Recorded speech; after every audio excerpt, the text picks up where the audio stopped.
মা বোন কিন্তু সবার ঘরেই আছে। আমরা কিন্তু বিভিন্ন সময় ছুটির দিনে কক্সবাজার সমুদ্র সৈকত কিংবা আমরা কুয়াকাটা সমুদ্র সৈকতে মা বোন ফ্যামিলিকে নিয়ে আমরা কিন্তু ঘুরতে যেয়ে থাকি।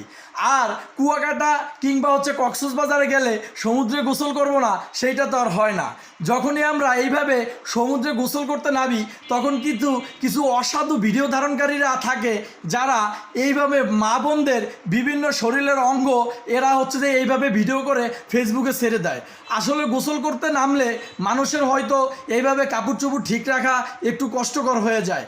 তখন এই অসাধু ভিডিও ধারণকারীরা তারা এইভাবে ভিডিও ধারণ করে ফেসবুক সোশ্যাল মিডিয়ায় আমাদের মা বোনদের ছোটো করার জন্য তারা ফেসবুকে এইভাবে ভিডিওগুলো আপলোড করে দেয়।